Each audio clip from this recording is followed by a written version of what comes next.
what's going on, y'all? Welcome back again to a brand new tutorial. My name is Angelo from Caps on Fire, and in today's video, I'm going to be showing you guys how to make your very own template for your coffee mugs. All right, so in today's video, we're just going to be doing the 15-ounce coffee mug. However, this method can be applied for multiple sizes of coffee mugs and or other products as well.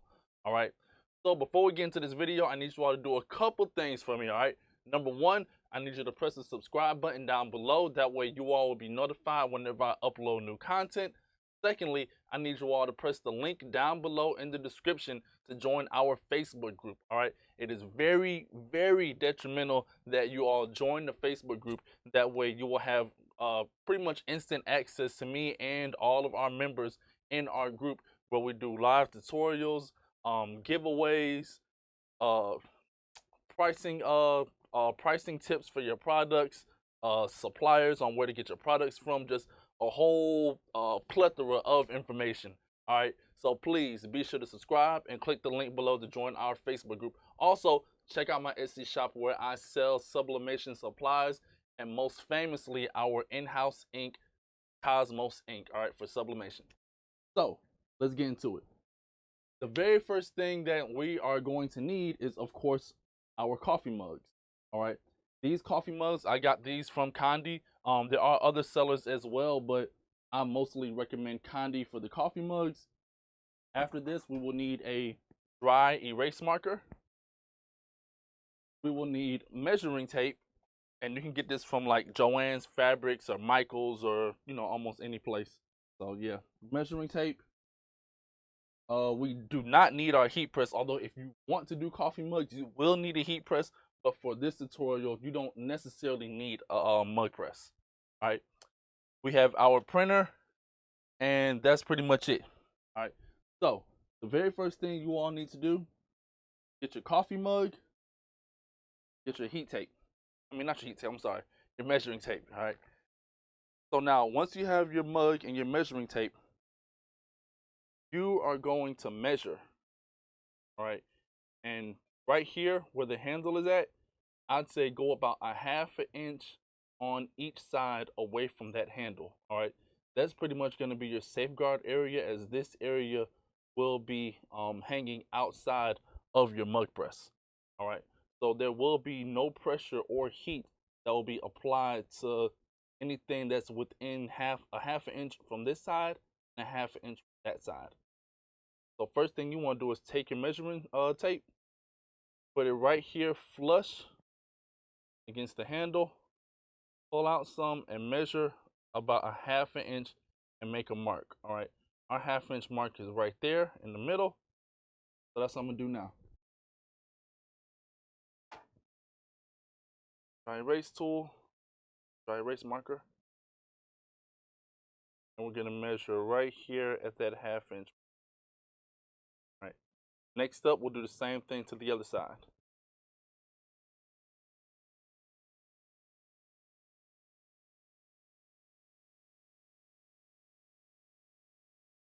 Flip it over, same thing on this side as well. And the reason why I say use a dry erase marker is because it will be easy for this to come off the mug. All right, you can just wipe your thumb against it right off. Not use a permanent marker because that will not come off, hence the word permanent. All right, so as you all can see, those are the two marks that I just made to coffee mug. All right, so now what I want to do is take my measuring tape again, and we're gonna measure from one black line around it to the other black line. I'm gonna write down that measure.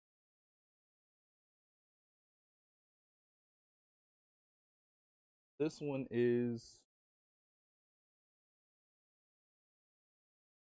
it looked like 8.75. You guys can see that.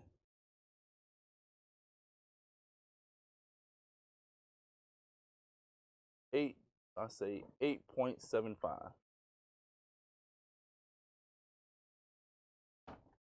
And this number right here is very important, and we're going to talk about this in a minute. But for now, gonna do 7.5.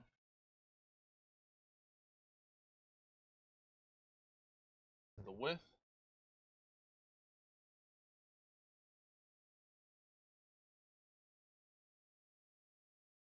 Now we're gonna measure length. Now, the length is extremely important when dealing with coffee mug because you don't want it to be too short and you don't want it to be too big where you're pretty much overcompensating for the edges. All right, so let's say at the other end.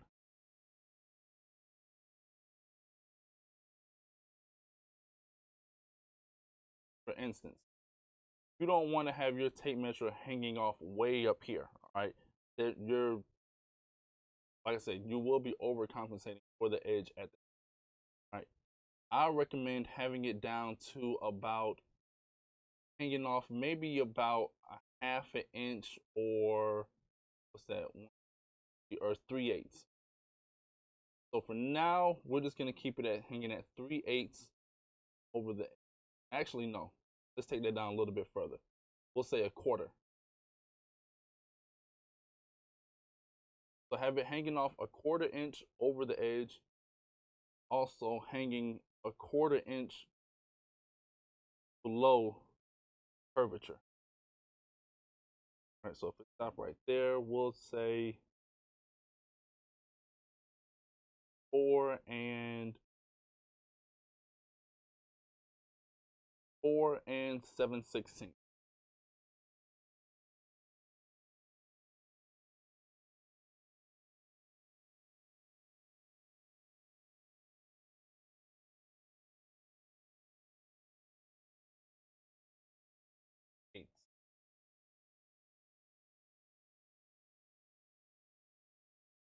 As well to get that decimal that we need.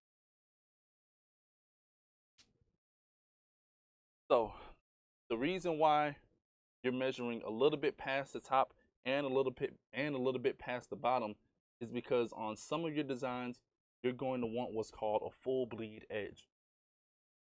Full bleed edge pretty much means that you want your image that you print out to be a little bit larger than your top and your bottom edge, so that way when you sublimate it, it seems like the color is going all the way up and curving over just a little. All right, if you were to make your template the same exact size as the side of your coffee mug or wherever you're making, you won't have that full bleed edge, and then that's how you'll end up with that ugly white line that goes across the top or go across the bottom of your mug, right? Secondly, the curvature. Curvature matters a whole lot. Since the curvature at the top is pretty sharp, then you're pretty much good with the top. However, on the bottom, let's say comparison, this coffee mug in comparison to this coffee mug, as you can see that curvature on the bottom, this one has a sharper curve than this one, right? So just know if we were to do a full bleed edge on this one, it won't get the whole, I guess, it won't get the whole curvature of the coffee mug. It'll get some of it and it'll fade out as it starts to get closer and closer towards that bottom, right? So this one, I'm pretty sure on this one at the bottom, it's gonna look a lot more clean when we go to sublimate it with the colors not fading out as bad as it would be this one. But our case, especially for the case of this tutorial, this coffee mug, it will suffice. Pretty fine. So now I'm gonna pull out my calculator. We're gonna do the decimal point for 7/8. Now, while that's loading up, reason why I say this is extremely important because this represents the minimum width and the minimum length that you can print from your Epson 7720 or Epson 7710 printer, okay? This is important because with us knowing this, that means that we know if we were to go get mug size coffee, sorry, coffee mug size sublimation paper, we cannot put it in our printer because I highly doubt it's going to have these measurements. It's going to be more so on the lines of measurements like this, right? Which is smaller, these measurements. Well, I know the number one question that everybody is asking, hey, how can I put my mug size paper inside my printer, inside my Epson printer, or have the matching settings? The answer is can't, right? Not inside the Epson 7720. Possibly inside the Sawgrass SG400, SG800, yeah. But with this one, no. So you have two other options, right? The first option would be to get regular 8.5 by 11 size letter size sublimation paper that you can put in your printer, and you can do, maybe you can fit about, I say 2 sheets, maybe. Yeah, you can fit maybe 2 of these on a on that sheet.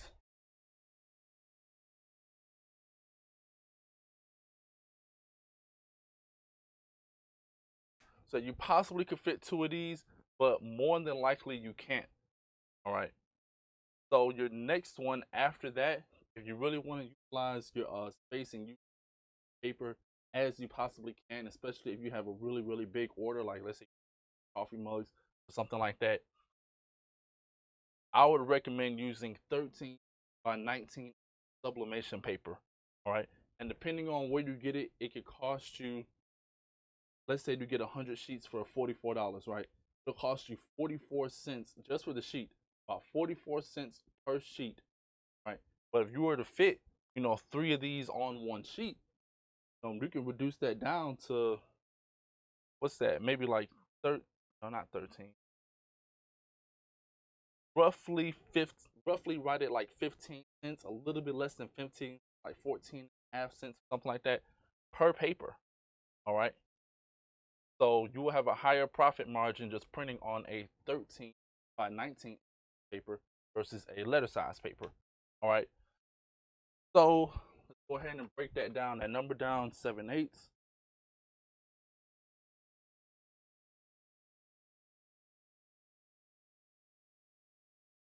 8.75. I mean 0.87. 87.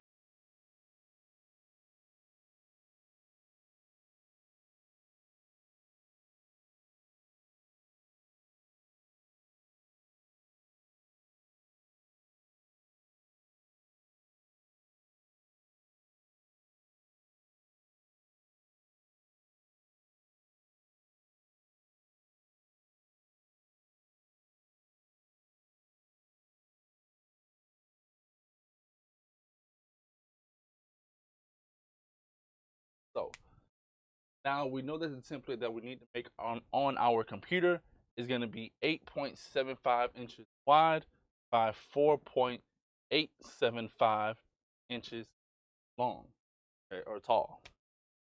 So from here, we're pretty much gonna wrap it up. I'm gonna go ahead and take you all on the computer, and I'm gonna show you all how to design it on the computer. All right, guys, so now we are on the computer, and the very first thing we need to do is we need to open up Gimp. All right, if you need Gimp, go to gimp.org, and then you can download Gimp from there. No worries about paying for it. It is 100% free. All right, it is similar to Photoshop and Affinity Photo. It may be a little bit more tedious to work with. However, if you're starting out and you are on a budget, I recommend using Gimp. If you're looking for something that you need to pay for, then I recommend Affinity Photo, as that is a one-time payment solution. All right, so now that we have Gimp open, the very first thing we want to do is we want to come over here and click on create a new template. All right, it'll be over here in the bottom left hand corner, and if you do not have this menu right here where it says templates, just click this arrow, go to add a tab, scroll down to templates, and then you can be able to add it.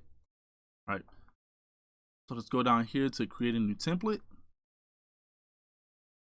And as you can see, I already made one called coffee mug 15 ounce, but we're just gonna do the same thing with this one. Coffee mug 15 ounce, let's say YouTube.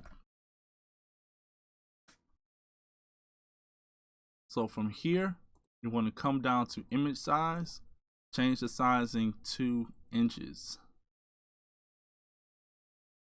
Now, this is the reason why we wrote down the numbers that we had earlier for our coffee mug. All right. For the width, we need to set that to 8.75. And for the height, we need to adjust that to 4.875. After that, come down to advanced options, select that, scroll down. You can keep this the same, keep this the same, RGB the same. Precision, it really depends on your computer. All right, if you have a higher end computer, you can click 32-bit floating point.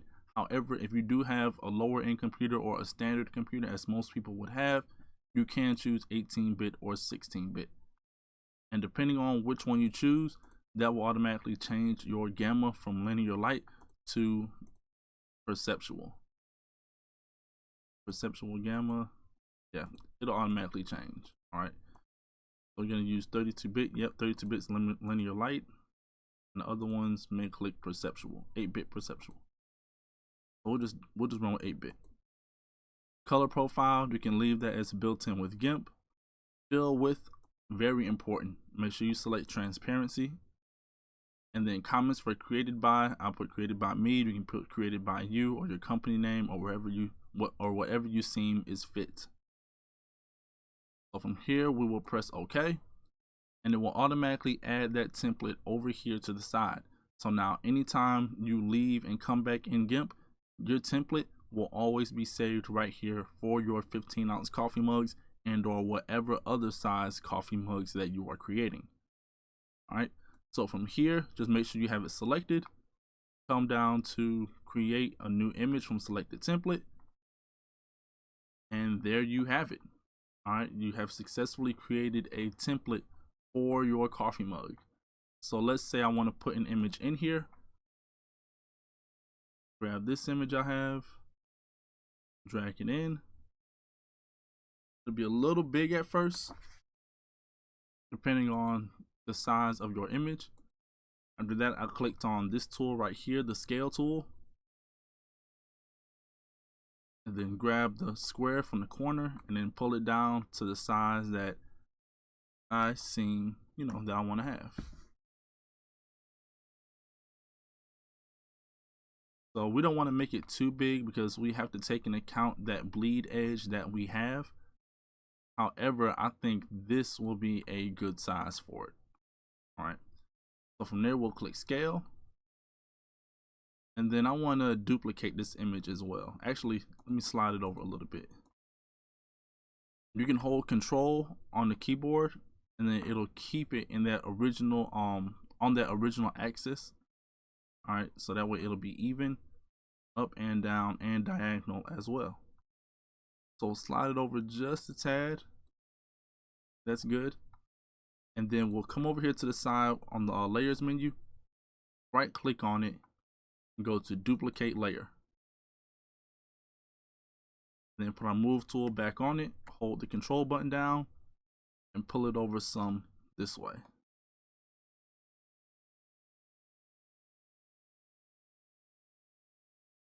Click on the other one. I want to pull that the opposite way just a little. Right? So from here, let's say I want to put something in the background. All right, I could right click, go to new layer. I'm sorry. Right click, go to duplicate layer, and then with the background copy, we'll rename that spring color background. And from here, let's change these colors. We can select this pink, hit OK, and then select this color blue and select OK. And if you want these same colors, all you gotta do is just type in this right here, and it'll automatically change that color for you to match these exact colors that I'm using. So this code, the 02E1C6, is for this color blue, and the F29CEA is for this color pink. Oh, make sure we got have them both different. All right. So from here, we'll select the gradient tool, and then make sure we have our tool options selected. And if you need tool options and it's not here, same thing. Click this button, go to Add tab, scroll down till you see tool options, and it'll automatically add it right here. From here, you can click on the square. You can choose what color blend you want to use. In this video, we're going to be doing foreground to background RGB. And then for shape, I want to choose radial. So we make sure we are in our spring color background layer. We come right here to the middle of the picture, click down on our mouse, and we drag out. So just know that the further we drag, the more and more, well, the bigger the circle in the middle with our foreground color is gonna be. I'm gonna drag out till I get a nice color, a nice balance between the colors. And I think that's good. Now, once we have it, all we do is press enter on the keyboard and it'll lock it in. And from here, your final step to get this exported will be to go to File, go to Export As. Make sure you export it as a PNG. We're gonna save it on our desktop. We're gonna call it Zen AF Springtime. Click Export. Yeah, I did that earlier, so yep, export it.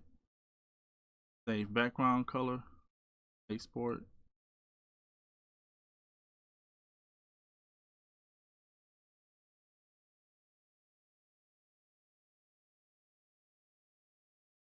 And once again, like I always state, if you're gonna be printing on a 13 by 19 inch, do not print from Gimp. Once again, I repeat, do not print from Gimp. All right, we're gonna be doing all our printing from Silhouette. If you was working in Affinity Photo, then yes, you can print from Affinity Photo in 13 by 19 or even from Photoshop in 13 by 19, but not from Gimp in 13 by 19. So from here, we make that smaller. We look for our file, wherever it will be. Here we go. Here's the file. So now we open up Silhouette.